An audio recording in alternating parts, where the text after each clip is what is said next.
جب دل خون کے آنسو روتا ہے کہ جب انہوں نے یہ مصائب برداشت کیے ہیں، وہیں دل کو یہ تسلی ہوتی ہے، یہ تشفی ہوتی ہے کہ اے مسلمان، اگر تمہیں کوئی مشکل آ جائے، دین کو بچانے میں کوئی مصیبت آ جائے، تمہارے سامنے یہ مثال موجود ہے، تمہارے سامنے وہ لوگ موجود ہیں جنہیں رب کا دین اپنی جان سے، اپنی اولاد سے، اپنے وطن سے، بلکہ ہر چیز سے، اپنی جان سے بھی زیادہ پیارا ہے، اور وہ لوگ ہمارے سامنے ایک مینارہ نور کی حیثیت رکھتے ہیں۔ اور پھر یہاں پر ایک بات جو ہے وہ اکثر ہمارے لوگوں کی جو ہے وہ سنتے آپ نظر آتے ہیں کہ آیا امام عالی مقام اور شہدائے کرب و بلا کی یاد میں رونا یہ کہاں سے ثابت ہے؟ اس کی رونے کی تو کوئی حیثیت نہیں ہے، حالانکہ شہدائے کرب و بلا کو یاد کر کے رونا، ان کے مصائب پر رونا، یہ خود سرکار دو عالم صلی اللہ علیہ وسلم کی سنت ہے۔ حضرت ام سلمہ رضی اللہ تعالی عنہ ام المومنین آپ فرماتی ہیں رسول اللہ صلی اللہ علیہ وسلم نے مجھے یاد فرمایا، میں گئی دیکھا کہ رسول اللہ صلی اللہ علیہ وسلم کی آنکھوں سے زارو قطار آنسو جاری ہیں، اور میرے رسول کے ہاتھ میں ایک چھوٹی سی شیشی ہے۔ میں گئی، میں نے عرض کیا یا رسول اللہ کیا بات ہے، کیوں رو رہے ہیں، وجہ کیا ہے، آنکھ سے آنسو کیوں جا رہے ہیں؟ فرمایا میں حسین کو گود میں بٹھا کے کھلا رہا تھا، ابھی جبریل آئے تھے، اور جبریل آئے، جبریل کی آنکھ میں آنسو تھے۔ میں نے کہا جبریل وجہ کیا ہے؟ اے سدرۃ المنتہا کے مکی، اے فرشتوں کے استاذ، اے ملائکہ کے سردار، تیرے رونے کی وجہ کیا ہے؟ انہوں نے کہا اے اللہ کے رسول، یہ جو بچہ آپ کی گود میں کھیل رہا ہے، آپ کی قوم، آپ کی امت اس کو شہید کرے گی۔ میں نے کہا اے جبریل میری امت اس کو شہید کرے گی؟ انہوں نے کہا یہ اللہ کا فیصلہ ہے، یہ اللہ فرما رہا ہے، اور اللہ کے رسول میں آپ کے لیے اس میدان کی مٹی لے کے آیا ہوں،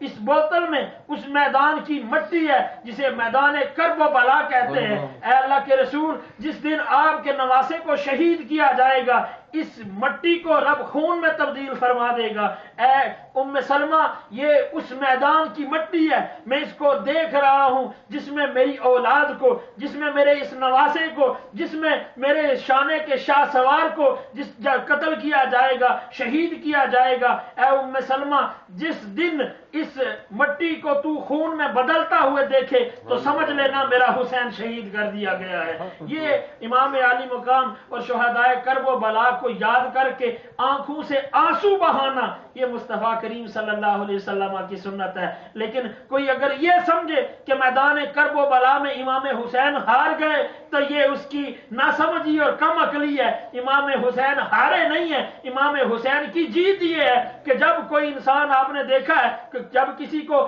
کسی بات پر دلائل دیتا ہے، قائل کرنے کی کوشش کرتا ہے، جب کسی کو کسی بات پر قائل کرنے کی کوشش کرے تو پھر پہلے وہ دلائل دیتا ہے، لیکن جب دلائل ختم ہو جاتے ہیں تو پھر وہ یہ کرتا ہے کہ وہ ہاتھوں کے ساتھ مارتا ہے۔ کیوں؟ اس کے پاس دلائل تو رہے ہی نہیں ہے، اب وہ لاچار ہو جاتا ہے، مجبور ہو جاتا ہے۔ جب کوئی بس نہیں چلتا ہے تو پھر وہ سامنے والے کو ہاتھوں سے اذیت دینا شروع کر دیتا ہے۔ اسی طرح بے آئی نہیں، جب آپ کے سامنے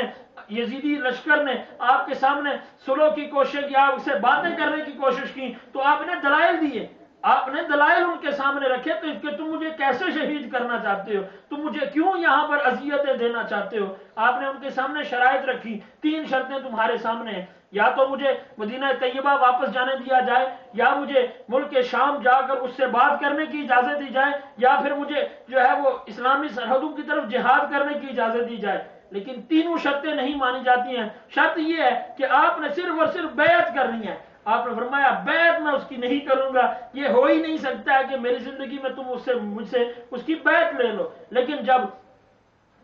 آپ کے سامنے آپ کے مقابل اس بات سے عاجز آ جاتے ہیں، جب انہیں اس بات کا یقین ہو جاتا ہے کہ حسین جان تو دے سکتے ہیں لیکن باطل کا ساتھ نہیں دے سکتے، اور وہ اس لیے چونکہ جس کے رگوں میں مصطفیٰ کا خون دوڑتا ہو، جس کی رگوں میں حیدر کرار کا خون دوڑتا ہو، جو جناب سیدہ فاطمہ الزہرا کا نور نظر ہو، جس کے سراپے میں، جس کے رگوں میں جناب سیدہ فاطمہ تو زہرا رضی اللہ تعالیٰ عنہ کی تربیت، جس کی پرورش میں جناب سیدنا صدیق اکبر کا سامنا ہو، جو مدینہ طیبہ کا اور رسول اللہ کی آغوش کا پلا ہوا ہو، مجھے یہ بتائیے وہ حق کو کیسے چھوڑ سکتا ہے، وہ باطل کا ساتھ کیسے دے سکتا ہے؟ اور یہ وہ ذات ستودہ صفات ہے کہ جس نے اپنے بچپن میں بھی کبھی جو ہے وہ باطل کا ساتھ نہیں دیا، کبھی اپنے بچپن میں بھی کوئی ایسی کھیل نہیں کھیلی ہے جس سے کسی کو اذیت پہنچتی ہو، تو اب عنفوان شباب میں اب جو ہے وہ جب پورا ایک رسول اللہ صلی اللہ علیہ وسلم کی سنت کا اور آپ کے دین کا مینار بن چکا ہے، تو اب کوئی کیسے اس کو جو ہے وہ باطل کی طرف راغب کر سکتا ہے؟ اب کوئی کیسے کوئی اس سے باطل کی بیعت لے سکتا ہے؟ تو آپ کو پھر شہید کیا جاتا ہے۔ لیکن میں یہاں یہ بھی کہا کرتا ہوں، اگر کوئی یہ سمجھتا ہے کہ آپ کی ہار ہوئی ہے تو یہ اس کی عقل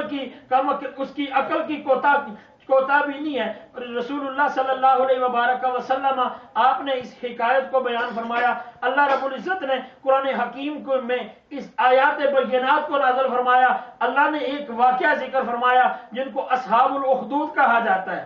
اگر آپ نے پڑھا ہو اصحاب الاخدود کا واقعہ، اللہ رب العزت نے قرآن حکیم میں ذکر فرمایا کہ ایک لڑکا تھا، اس وقت کا قانون تھا، وہ جو بادشاہ تھا وہ اپنے آپ کو اپنی قوم کا رب کہتا تھا اور بت پرستی کی جاتی تھی۔ ایک بچہ اس نے بادشاہ نے لیا، ہونہار لڑکا لیا اور کہا تم فلاں جادوگر کے پاس جا کر جادو سیکھا کرو۔ اب یہ لڑکا جا کر وہاں جادو سیکھتا تھا، لیکن ایک دن رستے میں اس نے دیکھا کہ ایک کلیسا تھا، چونکہ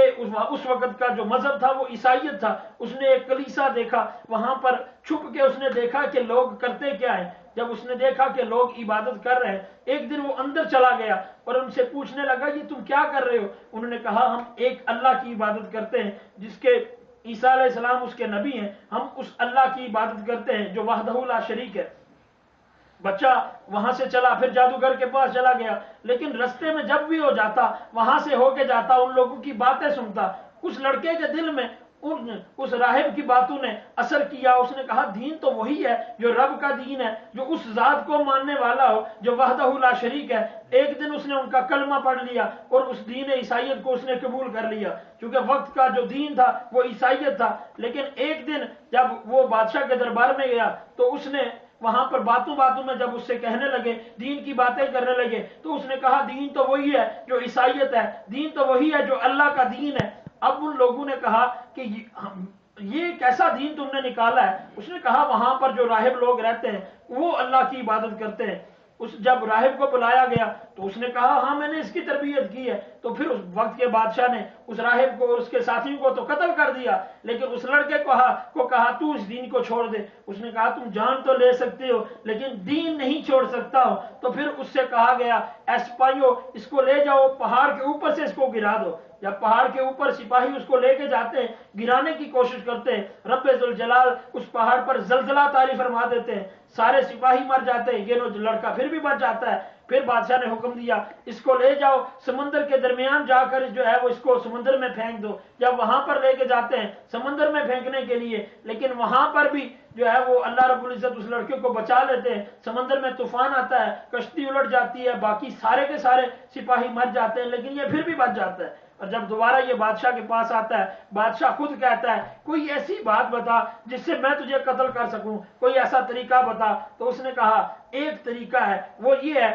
کہ اپنی ساری بستی کو اکٹھا کرو، جب ساری بستی سامنے آ جائے تو پھر ایک تیر کمان میں رکھ کے کہو اس رب کے نام سے جو اس بچے کا رب ہے، پھر مجھے تیر میرے حلق میں مارو تو میری جان نکل سکتی ہے۔ لیکن جب اس نے ایسا ہی کیا، سارے اکٹھے ہوئے، ساری رعایا سامنے آئی۔ اب بادشاہ نے جو تیر چلانا چاہا اور بلند آواز سے کہا اس بچے کے رب کے نام سے جو اس بچے کا رب ہے۔ جب اس نے تیر چلایا، تیر حلق میں لگا، بچہ جان سے چلا گیا، لیکن جتنی رعایا تھی سب نے اس وقت کا جو عیسائیت کا دین ہے وہ قبول کر لیا۔ رب ذوالجلال نے ان سب کو اصحاب الاخدود کہا، اس لیے کہ بادشاہ نے ان کو اذیتیں دینے کے لیے خندقیں کھدوائیں اور ان خندقوں میں ان بچوں کو ڈالتا جاتا تھا، ان لوگوں کو ڈالتا جاتا تھا۔ لیکن رب کائنات نے اس جان کے جانے کو بھی اس کی جان دے دینے اور لوگوں کے ایک جان جانے سے اتنے لوگوں کے دین قبول کر لینے کو رب کائنات نے ناکامی نہیں کہا ہے بلکہ کامیابی کہا، اور پھر اس اس کو قرآن حکیم میں بھی ذکر کیا تاکہ قیامت تک آنے والے لوگوں کو پتہ چل جائے جو حق کے لیے جان دے دیتا ہے وہ ناکام نہیں رہتا ہے، جو اپنے رب کے دین کو بچانے کے لیے اپنے رب کے دین کی حفاظت میں جو جان دے دیتا ہے وہ ناکام نہیں جاتا ہے۔ تو پھر جب کوئی کامیاب ہوتا ہے تو اس پر واویلا تو نہیں کیا جاتا ہے، اس پر چہرے کو تو پیٹا نہیں جاتا ہے، تو پھر وہاں گریبان بھی چاک نہیں کیے جاتے ہیں۔ شہدائے کرب و بلا آپ کے مصائب اور آلام کو یاد کر کے آنسوؤں سے رونا، یہ مصطفیٰ کریم صلی اللہ علیہ وسلم کی سنت ہے، لیکن چہروں کو پیٹنا، اپنے گریبان چاک کرنا، اپنے آپ کو تھپڑ مارنا، اپنے آپ کو اذیت دینا، یہ اسلام میں کہیں بھی ثابت نہیں ہے، بلکہ اسلام میں اس کو حرام کہا گیا ہے کہ جو کسی مصیبت پر اپنے چہرے کو پیٹنا شروع کر دے، جو اپنے منہ کو پیٹنا شروع کرے، اپنے جسم کو اذیتیں دینا شروع کرے، یہ اسلام میں حرام ہے۔ اور ان لوگوں کا جو اپنے چہرے پیٹتے ہیں، جو اپنے آپ کو اپنے گریبان چاک کرتے ہیں، ان کا دین میں کوئی حصہ نہیں ہے، اور یہ لوگ شیعان علی بھی نہیں ہوتے ہیں۔ شیعان علی اس وقت کا لفظ تھا ہی نہیں، ان کا جو پہلا نام ہے وہ توابین ہے، ان کا پہلا نام توابین ہے۔ جب واقعہ کربلا ختم ہوتا ہے، جب آپ کے جو وجود اطہر کو لے کر دمشق کی طرف لے جایا جاتا ہے، تو پھر یہ لوگ، یہ کوفے والے، آپ کے جہاں پر سر انور کو دفن کیا جاتا ہے، یا آپ کے شہداء جہاں پر تشریف فرما تھے، وہاں پر وہ آتے ہیں اور آ کر روتے پیٹتے ہیں، اپنے چہروں کو مارتے ہیں۔ سیدہ زینب رضی اللہ تعالی عنہا، آپ نے فرمایا تم قیامت تک اسی طرح پیٹتے رہو گے، اسی طرح اپنے چہرے نوچتے رہو گے۔ یہ اس وقت قسمیں کھاتے ہیں، یہ اس وقت ان لوگوں نے قسم کھائی تھی کہ جو قاتلین حسین ہیں ہم ان کو قتل کریں گے۔ انہوں نے اپنا پرچم جو ہے وہ سیاہ رنگ اختیار کیا، وہ تب سے لے کر قیامت تک یہ اسی طرح اپنے چہرے نوچتے رہیں گے۔ پہلے امام علی مقام کو دھوکہ دیا، ان کو دھوکے سے بلا کر ان کا ساتھ نہیں دیا، اور اب جو ہے یہ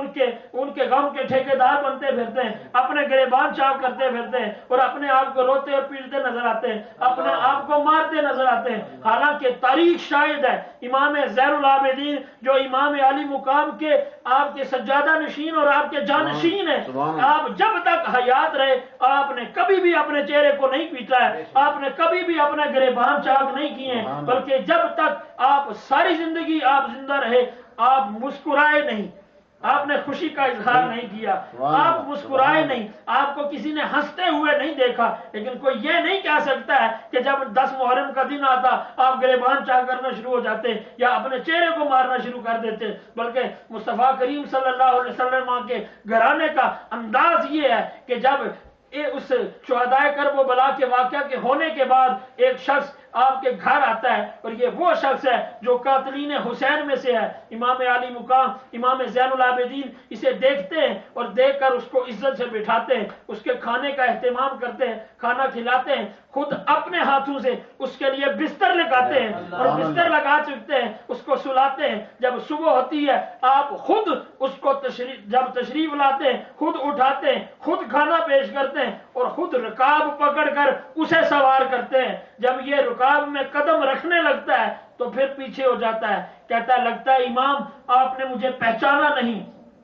اور یہ مصطفیٰ کریم صلی اللہ علیہ وسلم کا نواسا، یہ امام علی مقام کا جانشین، ایک دشمن کی رکاب پکڑے ہوئے کہتے ہیں افسوس تو نے خود کو خود ظاہر کیا ہے، میں نے تجھے شرمندہ خود نہیں کیا ہے۔ تو کہتا ہے کہ تو قاتلین حسین میں سے ہے، میں تو تجھے پہلی نظر میں پہچان گیا تھا۔ تو پھر اس نے کہا جب پہلی نظر میں پہچان گئے تھے تو پھر یہ خاطریں کیسی، یہ مدارتیں اور تواضع کیسی؟ آپ نے فرمایا میں تجھے یہ بتانا چاہتا تھا کہ مصطفیٰ کریم کا خاندان وہ خاندان ہے جو اپنے خون کے پیاسوں کو بھی اپنے جگر کا لہو پلایا کرتا ہے، جو باپ کے قاتلوں کو بھی، جو بھائیوں کے قاتلوں کو بھی جو ہے ان کی مہمان نوازیاں کرتا نظر آتا ہے، صرف اپنے رب کے دین کو بچانے کی خاطر اپنے مظلوم، اپنے بہنوں، اپنے مظلوم بھائیوں کی لاشوں پر رونے والا آج ان کے قاتلوں کو خاطریں کرتا ہے، ان کی خدمت اور تواضع کرتا ہے، اس لیے کہ ہم اس نانے کے نواسے ہیں، ہم اس نبی کے ماننے والے ہیں جو اپنے پتھر مارنے والوں کو بھی دعائیں دیتا رہا تھا۔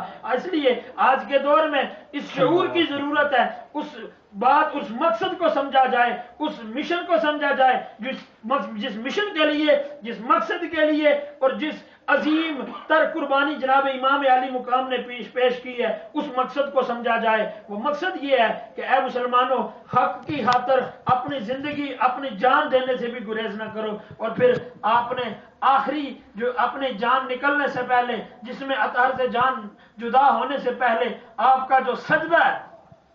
یہ امت کے لیے درس ہے کہ تم زندہ رہو تب بھی اپنے جبین نیاز کو اپنے رب کے سامنے سر بسجود رکھو، اور جب تمہاری جان نکل رہی ہو پھر بھی تمہارے